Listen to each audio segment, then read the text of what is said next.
Mic बंद था आपका। तो वही तो। देखिए, भुवन दीपक में क्या कहा गया है, मैं आप लोगों को भुवन दीपक नामक ग्रंथ बताना चाहता हूँ। क्योंकि भुवन दीपक नामक ग्रंथ में छोटी छोटी जानकारियों से ऊपर ले जाने की बात कही गई है, और षड़पंचाशिका जो पुस्तक हम आप लोगों को 11 बजे पढ़ा रहे थे, उसमें थोड़ी ऊंची बातें दी गई जो समझ में नहीं आ रही थी। तो हमने आप लोगों को दो पुस्तक लिखवाया था, भुवन दीपक और षड़पंचाशिका नामक पुस्तक दो लिखवाया था।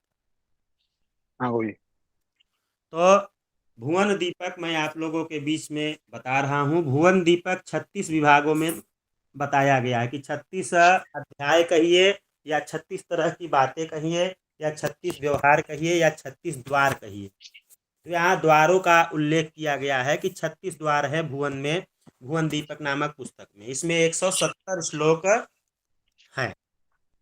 ठीक है।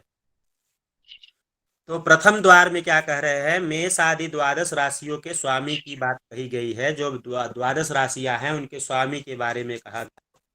द्वितीय द्वार में कहा गया है ग्रहों की उच्च और नीच राशियां। तृतीय में ग्रहों का परस्पर मित्र और शत्रु। चतुर्थ में राहु की राशि उच्च नीच।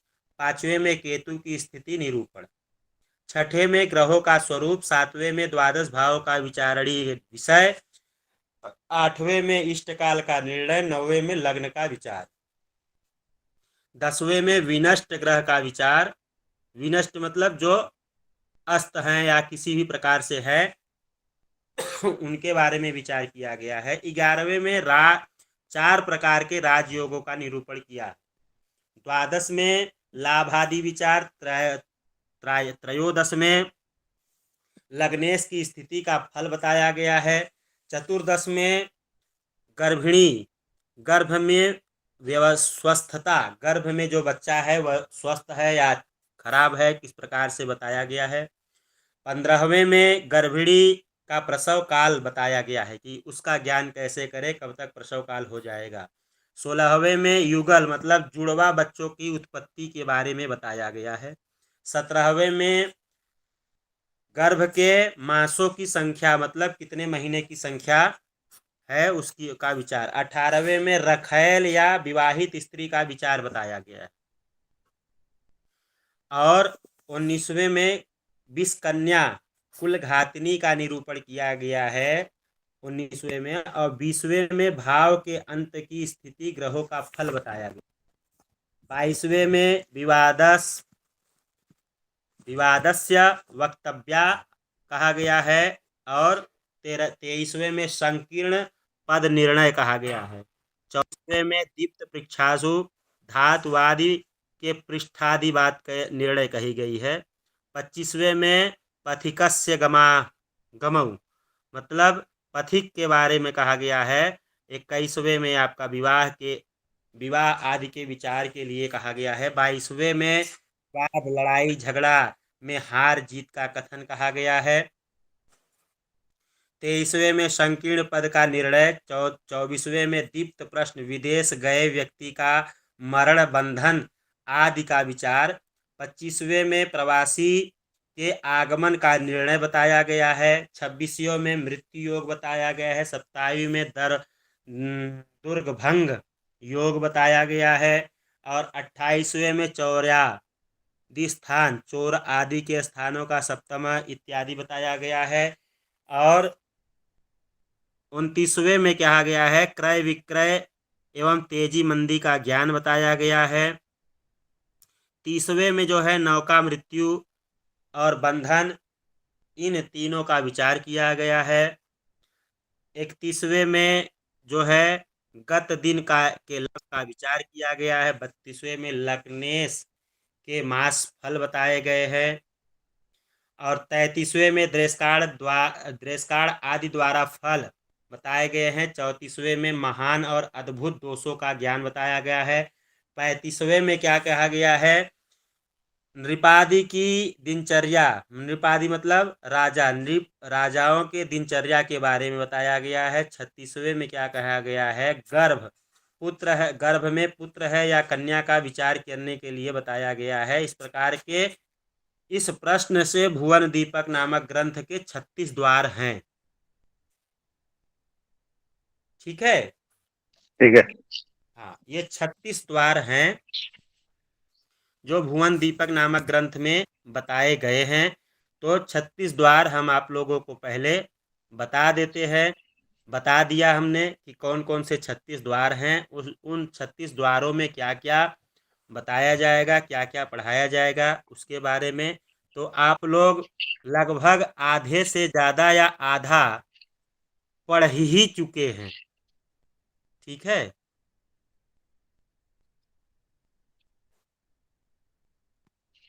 लगभग आधा या आधे से जो ज़्यादा आप लोग पढ़ ही चुके हैं। तो उसमें धीरे से आप लोग जो जानते हैं वो आप लोग बताते जाइए, पढ़ते जाइए, हम आगे बढ़ते जाएंगे। जैसे क्या कहा गया है कि मेष एवं वृष राशि का स्वामी मंगल है, ये आप लोग जानते हैं। मेष एवं वृश्चिक राशि का स्वामी मंगल है।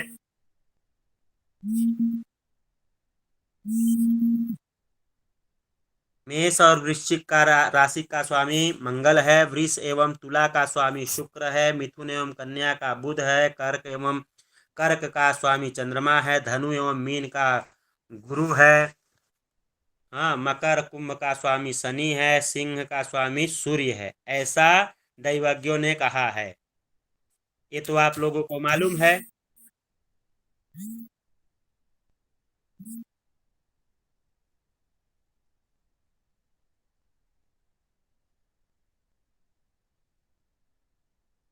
नहीं जुड़ सकते हैं तो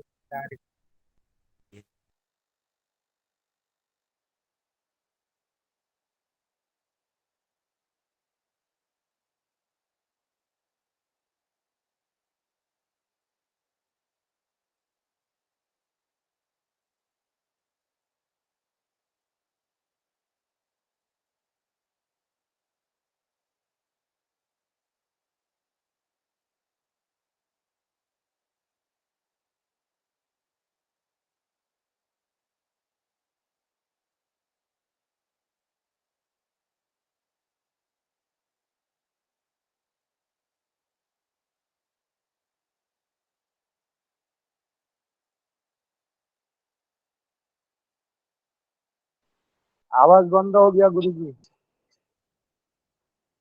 गए गुरुजी। गुरुजी लेफ्ट हो गए हैं, आएंगे।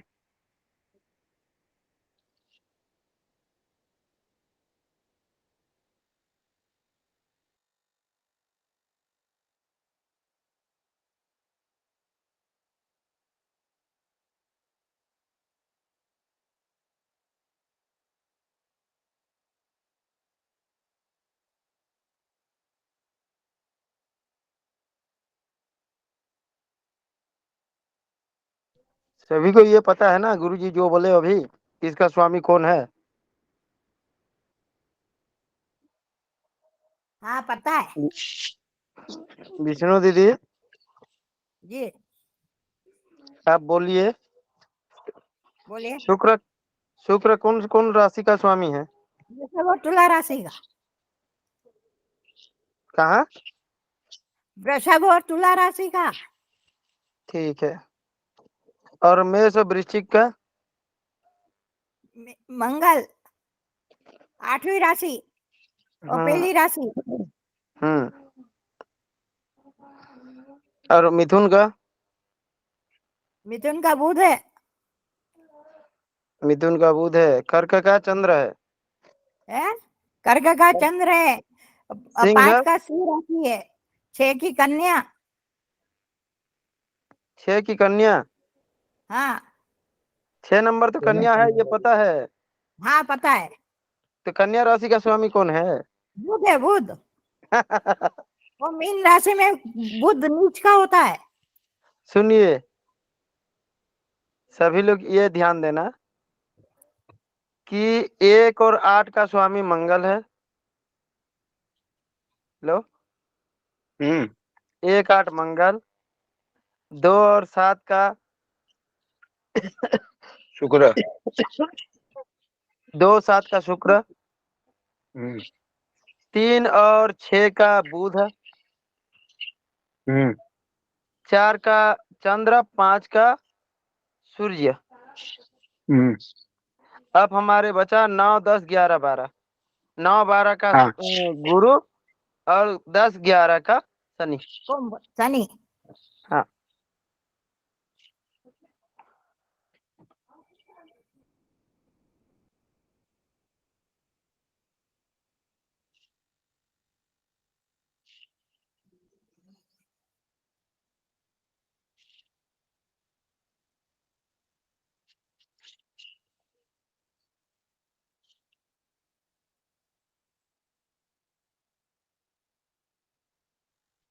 इसका भी तो पीडीएफ होगा भुवन दीपक का।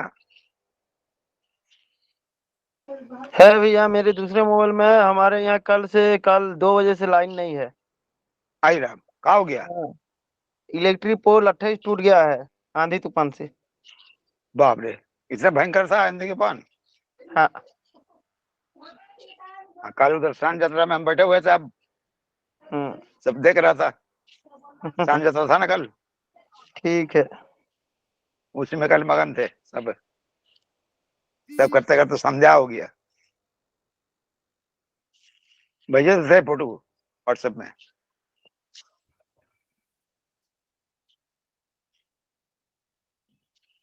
गाड़ी चालू हो गया कल से। रवाना दिया भद्रक चेन्नई। जी, अभी हमने आप लोगों को बताया कि ग्रहों के स्वामी जो है कौन कौन से, मतलब राशियों के कौन कौन से स्वामी किस किस भाव के हैं ना। हाँ मेष और वृश्चिक के स्वामी मंगल, वृष एवं तुला के स्वामी जो है शुक्र, मिथुन कन्या के बुध, कर्क के स्वामी चंद्रमा, धनु मीन के स्वामी बृहस्पति, मकर कुंभ के स्वामी शनि, सिंह के स्वामी सूर्य। ऐसा जो है हमारे ऋषि मुनियों ने, दैवज्ञों ने कहा है, तो हम उसी को मान करके आगे चलते हैं। तो ये लगभग सभी लोगों को मालूम है कि कौन किसका स्वामी है। ठीक है, जी। हाँ तो ये लिखने की आवश्यकता है नहीं। अब क्या कह रहे हैं, सूर्य का मेष तुला। मेष तुला मतलब मेष में उच्च के है और तुला में नीच के। नीच के। चंद्रमा वृष में उच्च के हैं और वृश्चिक में नीच के हैं। नीच के। मंगल मकर में उच्च के हैं और कर्क में नीच के हैं। बुध कन्या में उच्च के हैं, मीन में नीच के हैं। गुरु कर्क में उच्च के हैं, मकर में नीच के हैं। शुक्र मीन में उच्च के हैं, कन्या में नीच के हैं। और शनि तुला में उच्च के हैं, मेष में नीच के हैं। ये नीच राशियों की बात जो है कही गई। अब यहाँ पे बात आती है शत्रु और मित्र की बात आती है। शत्रु मित्र उच्च नीच आप लोग जानते ही हैं। अगर ना कोई जानते हो तो आप लोग बता दीजिए, मैं फिर से बता करके आप लोग को लिखवा दूंगा। सभी जानते हैं। चलिए आगे पूछने बढ़ते नहीं, जी। बता देता अच्छा रहता, बता देता अच्छा रहता। तो बताया ना अभी किसमें कौन नीच के हैं कौन ऊंच के हैं, लिखिए। हाँ ये तो ये बता दिए। ये मालूम है ना। बोलिए। हाँ, लिखिए। सूर्य मेष में उच्च के हैं, तुला में नीच के हैं। सूर्य मेष में उच्च के। हम्म, तुला में नीच के। नहीं तो आप रिकॉर्डिंग में सुन लीजिएगा।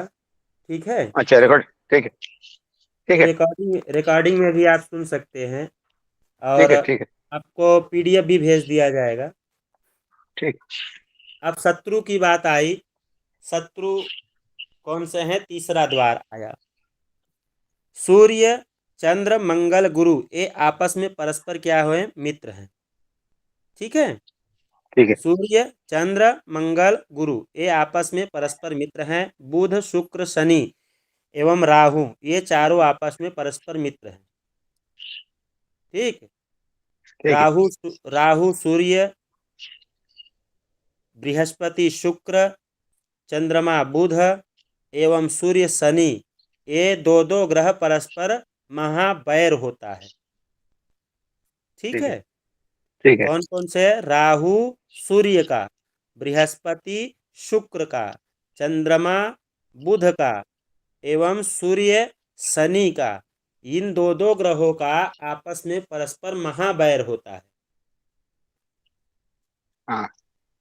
बुध शनि आपस में मित्र हैं। ठीक, बुध शनि हाँ। आपस में मित्र हैं। सूर्य चंद्र मंगल सदैव एक दूसरे के मित्र हैं। और गुरु शुक्र परस्पर पूज्य वर्ग में हैं। यह पूजनीय वर्ग में हैं, गुरु और शुक्र। ठीक है। ठीक है। हाँ, अब आगे कह रहे हैं, राहु की बात कह रहे हैं। तो राहु जो है वह कन्या में उच्च के है। बुध का उच्च कन्या है। वह राहु का गृह स्वगृह कहा जाता है, स्वराशि कहा जाता है। ठीक है। ठीक है। बुध का उच्च कन्या वह राहु का स्वगृह कहा जाता है, तथा बुध का गृह मिथुन वह राहु का उच्च होता है। ठीक। कन्या ठीक। में कन्या में बुध उच्च के कहे जाते हैं, मिथुन में राहु उच्च के कहे जाते हैं। ठीक, ऐसा विद्वान कहते हैं, कुछ विद्वान ऐसा कहते हैं। गृह का ठीक। स्वामी कन्या, राहु का गृह कन्या राशि और मिथुन का उच्च एवं धनु का नीच होता है। ठीक है। ठीक है। हाँ, मिथुन राशि में उच्च का एवं धनु राशि में नीच का, तथा राहु का स्वरूप शनि के सदृश होता है। जैसा शनि का सदृश स्वरूप है वैसा ही राहु का भी स्वरूप होता है। राहु दुष्ट ग्रह होता है। यह मित्र बुध शनि की राशि में उदासीन रहता है। बुध और शनि की राशि में क्या रहते हैं? उदासीन रहते हैं। उदासीन। परंतु कन्या और मिथुन राशि में यह किंचित शुभ फल भी देता है। ठीक है। ठीक है। कन्या और मिथुन राशि में यह कुछ शुभ फल भी देता है। अब क्या कह रहे हैं? केतु को राहु की छाया कहा गया है। केतु को राहु की छाया कहा गया है। जिस राशि पर राहु स्थित होता है उससे 7वें राहु राशि के केतु रहता है। जितने अंश पर राहु होता है उससे 7वीं राशि पर उतने ही अंश पर केतु रहता है। अंश शब्द से नवांश और भाग शब्द से त्रिशांश का बोध होता है। अंश मतलब अंश शब्द से किसका बोध होता है? नवमांश। अंश से नवमांश का बोध होता है और भाग शब्द से त्रिशांश शब्द का बोध होता है। यह गुरु परंपरा से ही ज्ञात होता है। यह किससे ज्ञात होता है? गुरु गुरु परंपरा परंपरा से से ज्ञात होता है। होता है। अब ग्रह स्वरूपादि, ग्रहों के स्वरूप कहा गया है कि ग्रहों के स्वरूप क्या है। चंद्रमा और शुक्र जलचर हैं, यह मैंने लिखवाया है आप लोगों को। चंद्रमा और क्या शुक्र क्या हैं? जलचर हैं। बुध और गुरु ग्रामाचारी हैं, तथा राहु मंगल शनि और सूर्य वनचारी हैं, ऐसा कहा गया है। वंचर कहे गए हैं, ऐसा कहा गया है। तो ये मैंने आप लोगों को लिखा दिया है। तो पहले अध्याय में लगभग जितनी चीजें हैं वह पहले पढ़ा दी गई हैं। ठीक। अब क्या कह रहे हैं? बुध गुरु प्रातः काल हैं। प्रातः काल के समय में बुध और गुरु जो हैं वह यहाँ पे क्या कहा गया है? ग्रहों के प्रभात आदि काल का ज्ञान। प्रभात आदि मतलब दिन आदि के, सुबह आदि के काल का निरूपण कहा गया है कि सुबह काल में या सायं काल में कौन ज्यादा बली होता है। ठीक है। तो बुध और गुरु को प्रातः काल, सूर्य मंगल को मध्याह्न काल, शुक्र चंद्रमा को अपराह्न काल मतलब दोपहर के बाद, एवं शनि राहु को सायंकाल के प्रतिनिधि होते हैं। ये सायंकाल के प्रतिनिधि होते हैं। अब क्या कहे हैं, ग्रहों की तिर्यागादि दृष्टि की बात कह रहे हैं। तो तिरछी दृष्टि की बात हो रही है। बुध शुक्र की तिरछी दृष्टि होती है। दृष्टि कैसी होती है, तिरछे नजर से देखने वाले होते हैं बुध और शुक्र।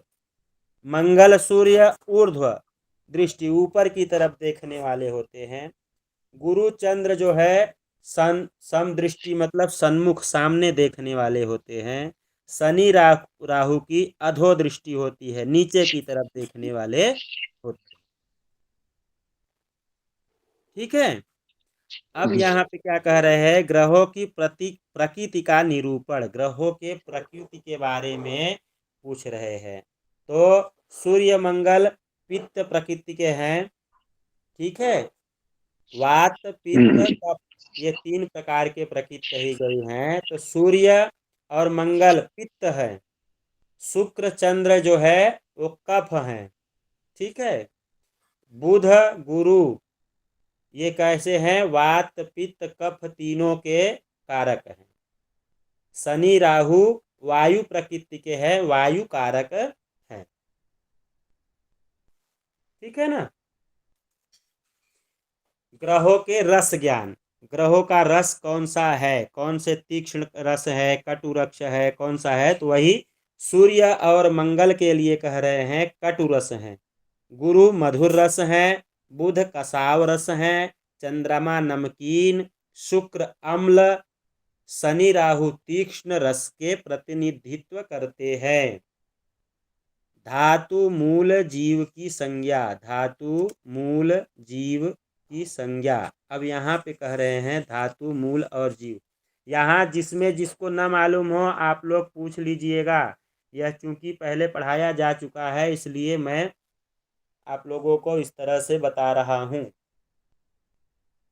तो और यह चीज लगभग सबको मालूम भी है। तो जिसको नहीं मालूम होगा वो आप लोग पूछ लीजिए। शनि चंद्रमा राहु एवं मंगल धातु संज्ञक हैं।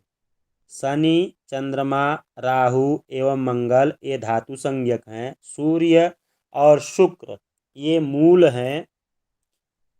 बुध और गुरु जीव संज्ञक हैं, ऐसा विद्वान आचार्यों ने कहा। अब यहाँ पे क्या कह रहे हैं, द्विपद आदि संज्ञा। हाँ, द्विपदादि संज्ञा, ग्रहों की द्विपदादि संज्ञा। गुरु एवं शुक्र की कितनी है, द्विपद, 2 पदक हैं। ठीक है, 2 पांव वाले हैं। गुरु और शुक्र 2 पद वाले हैं। मंगल और सूर्य चतुष्पद हैं। बुध एवं शनि पक्षी संज्ञक हैं।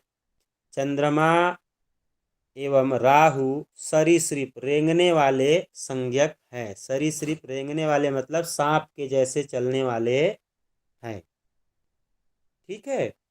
गुरु और शुक्र द्विपद, जैसे मनुष्य 2 पांव से चलते हैं वैसे हैं। मंगल सूर्य चतुष्पद, जैसे पशु चलते हैं 4 पैर से वैसे हैं। बुध शनि पक्षी संज्ञक हैं। चंद्रमा एवं राहु सरीसृप मतलब पैर के तरफ पेट के बगल से रेंगने वाले हैं। अब क्या कह रहे हैं, ग्रहों की जाति निरूपण, जाति के बारे में कह रहे हैं। ग्रहों की जातियों की संज्ञा कर रहे हैं। गुरु शुक्र क्या है, ब्राह्मण है। मंगल सूर्य क्षत्रिय है। बुध शूद्र है। चंद्रमा वैश्य है, राहु और शनि म्लेच्छ वर्ण के कहे गए हैं। यहाँ पे इस पुस्तक में बुध की संज्ञा दूसरी दी गई है और शनि की भी संज्ञा दूसरी दे दी गई है। और जगहों पे क्या कहा गया है कि शुक्र और गुरु ब्राह्मण हैं, मंगल सूर्य क्षत्रिय हैं, बुध और चंद्रमा वैश्य हैं, शनि जो है वह सेवक हैं और राहु जो है वो म्लक्ष है। ठीक है, लेकिन यहाँ पे राहु और शनि दोनों को म्लेच्छ कह दिया गया है, बुध को शूद्र कह दिया गया। अब क्या कहे हैं, ग्रहों का देह स्वरूप निरूपण। ग्रहों के देह स्वरूप के बारे में कह रहे हैं कि चंद्रमा कैसा है, स्थूल है, स्थूल का मतलब मोटा। बुध जो शुक्र क्या है, क्षण है, मतलब दुर्बल। सूर्य एवं मंगल चतुरस्र मतलब वर्गाकार हैं या समान आकार के हैं। गुरु एवं बुध गोलाकार हैं तथा शनि एवं राहु लंबा होते हैं। ग्रहों के वर्ण स्वरूप निरूपण। ग्रहों का वर्ण क्या है वह बता रहे हैं।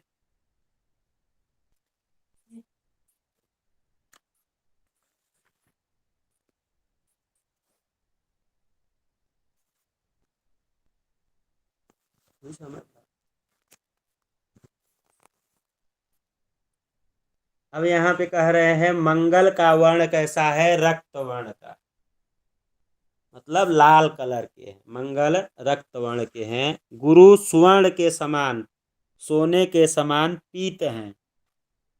बुध का तोते के पंख के सदृश हरा, तोता का जैसे पंख होता है उसके जैसे बुध है।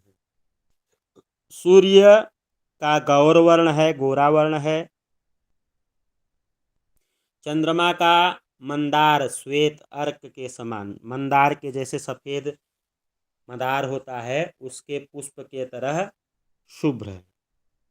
शुक्र का अति धवल, अति धवल मतलब अत्यंत ही जो है सफेद, तथा राहु एवं शनि का कृष्ण वर्ण है।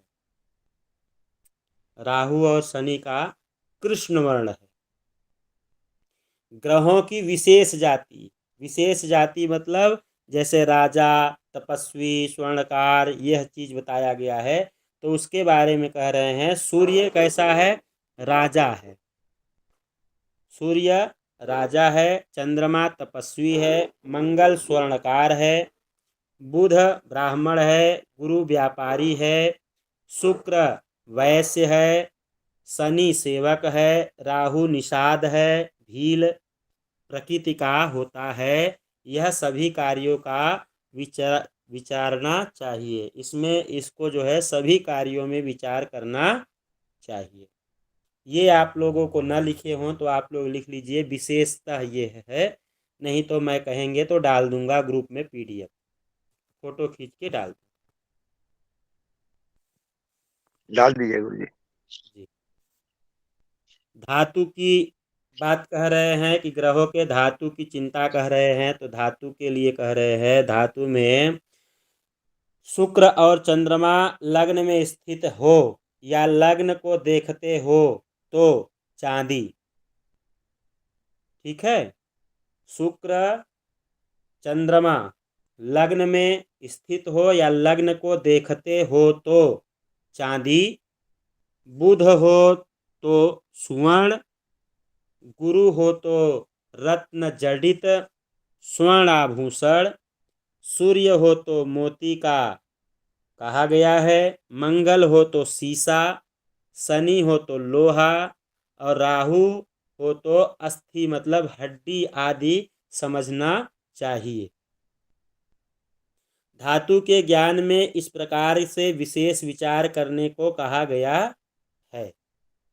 एक बार फिर से कह रहा हूं कि शुक्र और चंद्रमा लग्न में स्थित हो या लग्न में देखते हो तो चांदी, यह विचार करने में भी बताना चाहिए। अगर किसी की कुंडली आप लोग देख रहे हैं और वह व्यक्ति कह रहा है कि कैसा व्यापार करना चाहिए और कैसा स्वरूप है, कैसा है, ज्ञान बताना चाहिए। तो उसमें यही कहना चाहिए, अगर सूर्य और शुक्र और चंद्र लग्न में स्थित हैं या लग्न में देख रहे हैं तो चांदी का स्वरूप बताना चाहिए। बुध हो तो स्वर्ण, गुरु हो तो रत्न जड़ित स्वर्णाभूषण, मतलब रत्नों का व्यापार आदि जो है, स्वर्णाभूषणों का जो है व्यापार आदि गुरु के देखने पर या रहने पर। सूर्य हो तो मोती आदि का जो है विचार करना चाहिए। मंगल हो तो सीसा।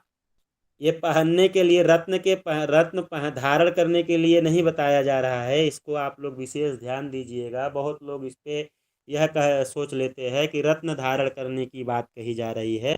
रत्न धारण करने का विचार नहीं किया जा रहा है। सूर्य हो तो मोती कहा गया है, मंगल हो तो सीसा, शनि हो तो लोहा, राहु हो तो अस्थि मतलब हड्डी समझना चाहिए। ग्रहों के स्थान विशेष निरूपण। ग्रहों का स्थान की बात कह रहे हैं, तो ग्रहों के स्थान आदि के बारे में क्या कह रहे हैं। शुक्र और चंद्र हो तो जलाशय के पास, शुक्र और चंद्रमा हो तो जलाशय के पास। बृहस्पति हो तो देवालय के समीप। सूर्य हो तो पशुगृह, बुध हो तो ईंटों के समूह स्थान। मंगल हो तो जला हुआ स्थान, रसोई घर, भट्ठी आदि। तथा शनि और राहु हो तो बाहरी भूमि, खेत, जंगल, बंजर भूमि या कुत्सित स्थान, जो कुत्सित मतलब खलिहान इत्यादि होता है। चतुर्थ स्थान ग्रहों की स्थिति के द्वारा नष्ट, चोरी या भूला हुआ पदार्थ कैसे भूमि में स्थित है उसका विचार करना चाहिए। यह नष्ट या चोरी की गई स्थिति में विचार करने की भी बात कहे हैं। तो अगर मान लीजिए कोई व्यक्ति का सामान खो गया है तो वहाँ पे हम लोगों को अगर कुछ बताया जा रहा है लग्न में या जो भी बात आ रही है कि शुक्र और चंद्रमा की बात आए, चंद्रमा और शुक्र हो स्थित हो या देख रहे हो तो जलाशय के पास वह चोरी की गई जो है वस्तु है। बृहस्पति हो तो देवालय के समीप। सूर्य हो तो पशुगृह में जहाँ पशु बांधे जाते हैं। बुध हो तो ईंटों के समूह में, ईंटों का स्थान जहाँ पे होता है वहाँ। मंगल हो तो जला हुआ स्थान, रसोई घर, भट्ठी आदि। तथा शनि राहु हो तो बाहरी भूमि जैसे खेत, जंगल, खलिहान इत्यादि स्थानों में बताया गया है या देखना चाहिए, विचार करना चाहिए। ग्रहों के स्त्री पुरुष भाव। ग्रहों का विचार, ग्रह स्त्री हैं, संज्ञक हैं या पुरुष संज्ञक हैं, उसका विचार कह रहे हैं कि गुरु मंगल एवं सूर्य को पुरुष ग्रह का तथा गुरु मंगल एवं सूर्य को पुरुष ग्रह तथा चंद्रमा बुध शनि राहु एवं शुक्र को स्त्री ग्रह विद्वान लोग कहते हैं। मतलब 3 ग्रहों को छोड़ करके बाकी सभी जो है स्त्री संज्ञक ग्रह कहे गए। अब यहाँ पे बुध और शनि को नपुंसक भी कहीं कहीं कहा गया है। बुध और शनि को कई जगहों पे नपुंसक की स्थिति बताई गई है। तो यहाँ पे दो ही चीज की बात कहा गया है कि या तो ग्रह स्त्री हैं या तो पुरुष संज्ञक हैं। कोई ग्रह न तो स्त्री है न तो पुरुष है, लेकिन संज्ञा बताई गई है। कोई भी ग्रह न तो स्त्री होता है न तो पुरुष होता है, लेकिन ग्रहों की संज्ञा बताया गया है कि यहाँ पे ग्रह किस संज्ञा में आते हैं।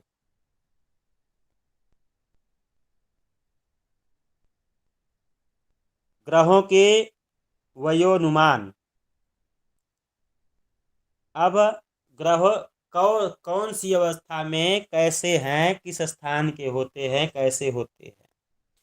मंगल युवावस्था कहा गया है, बुध बालक हैं, चंद्रमा एवं शुक्र मध्यावस्था मतलब प्रौढ़ है, तथा शनि, सूर्य, गुरु एवं राहु वृद्ध अवस्था के होते हैं।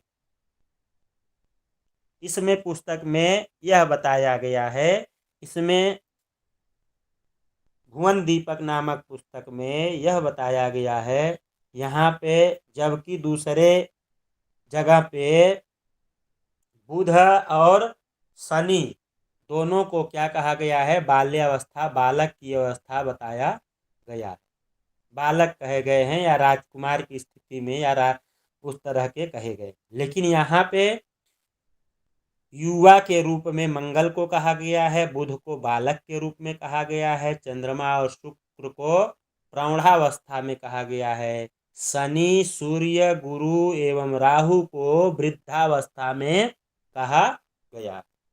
यह जानना चाहिए। ग्रहों के प्रकृति स्वरूप कथन, प्रकृति के बारे में कह रहे हैं ग्रहों के, कि मंगल, शनि, सूर्य और राहु मनुष्यों को दुख देने वाले ग्रह होते हैं। सूर्य, शनि, मंगल, राहु, राहु, शनि, सूर्य और मंगल, ये 4 ग्रह जो होते हैं, जिस तरह से पढ़ सकते हैं आप वैसे पढ़ें। ये कैसे होते हैं? दुख देने वाले ग्रह होते हैं, प्रकृति के होते हैं। तथा बुध, गुरु, शुक्र और चंद्रमा सर्वदा सुख देने वाले प्रकृति के होते हैं। ये आ गया आप लोगों को समझ में यहाँ तक?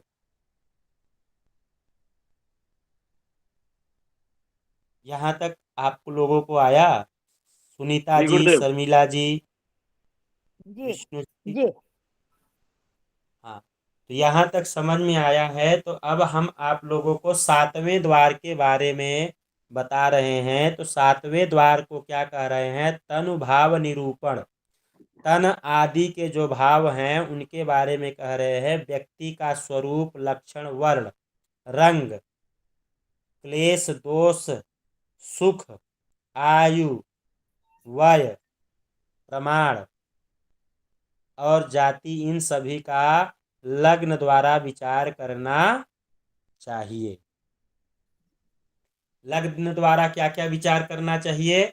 व्यक्ति का स्वरूप, लक्षण, वर्ण मतलब रंग कैसा है, क्लेश, दोष, सुख, आयु, वय, प्रमाण और जाति, इन सभी का लग्न के द्वारा विचार करना चाहिए। द्वितीय भाव से क्या विचार करना चाहिए? मणि, मोती, सोना, रत्न, धातु समूह और किराना की वस्तुओं की तेजी मंदी का विचार धन भाव से करना चाहिए। धन भाव से क्या क्या करना चाहिए? मोती, मणि, सोना, रत्न, धातु समूह और किराना की वस्तुओं की तेजी मंदी का विचार धन भाव से करना चाहिए। जैसे दाल, चीनी इत्यादि महंगा होगा या सस्ता होगा तो इसका विचार द्वितीय भाव से करना चाहिए। सोना, चांदी, धातु, रत्न इत्यादि अगर यह महंगे हो रहे हैं तो द्वितीय भाव से विचार करना चाहिए कि यह सस्ता होगा कि महंगा होगा। तृतीय भाव से किसका विचार करना चाहिए? बहन, भाई, नौकर, सेवक। बहन, भाई, नौकर एवं सेवक आदि का सम्यक विचार विद्वानों को तीसरे भाव से करना चाहिए। तीसरे भाव से विचार करने के लिए कहे गए हैं बहन, भाई, नौकर, सेवक आदि का विचार करने के लिए कहा गया है। चतुर्थ भाव से कह रहे हैं वाटिका, खलिहान, औषधि, निधि, खेती एवं कंदरा मतलब गुफा, सुरंग आदि में प्रवेश संबंधित विचार विद्वानों ने चौथे भाव से करने के लिए कहा है। चौथे भाव से कहा है।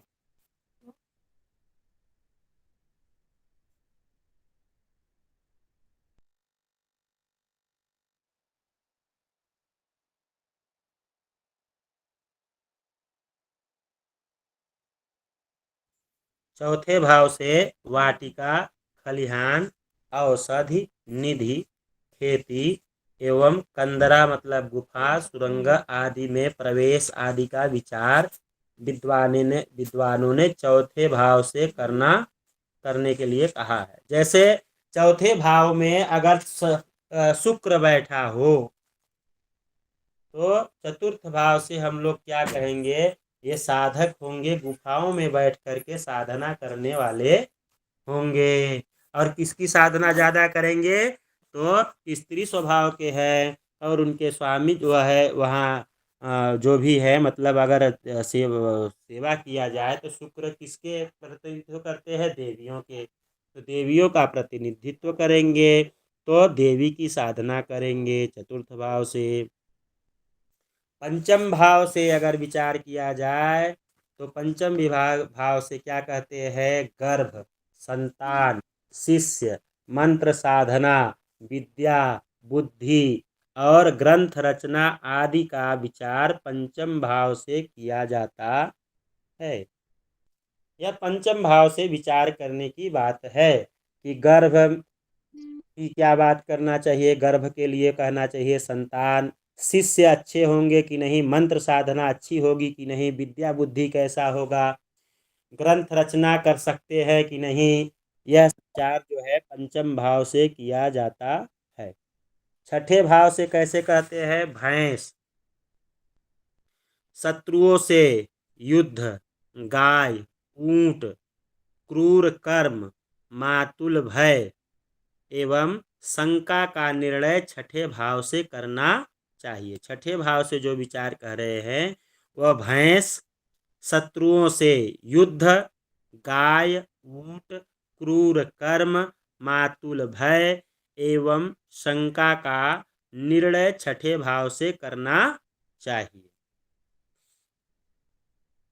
सातवें भाव से क्या कह रहे हैं, सप्तम भाव से विचार करने की बात कह रहे हैं कि सप्तम भाव से वाणिज्य, व्यापार, विवाद, आवागमन और स्त्री का विचार विद्वानों ने सप्तम भाव से कहा है। सप्तम भाव से व्यापार, वाणिज्य, विवाद आदि का भी कारण कहा गया है, तो आवागमन आने जाने के लिए कहा गया है। हमने कल नहीं पिछली कक्षा में हमने आप लोगों को यह बताया था कि षड़पंचाशिका नामक पुस्तक में भी लिखा गया था कि आवागमन का विचार जो है किया जाता है वो सप्तम भाव से किया जाता है। अब अष्टम भाव से विचार करने की बात आ रही है कि अष्टम भाव से क्या विचार किया जाता है। अष्टम भाव से नदी पार करना, यात्रा में बाधा, नदी पार करना, यात्रा में बाधा, दुर्ग भंग, शत्रु संकट नष्ट, सर्पदंश, व्याधि और गृह छिद्र मतलब घर तोड़ करके आपका सामान चोरी करने की का विचार जो है ये अष्टम भाव से किया जाता है। अष्टम भाव से एक बार फिर कह देते हैं, नदी पार करना, यात्रा में बाधा, दुर्ग भंग, शत्रु संकट नष्ट, सर्पदंश मतलब सर्प काटना, व्याधि और गृह छिद्र घर में छेद आदि का विचार अष्टम भाव से करना चाहिए। अब नवम भाव से कह रहे हैं, वापी, कूप, तड़ाग आदि मतलब बावड़ी, कुआ, तालाब, पौसरा, दीक्षा, तीर्थ यात्रा, मठ और धर्म स्थान का निश्चय नवम भाव से करना चाहिए।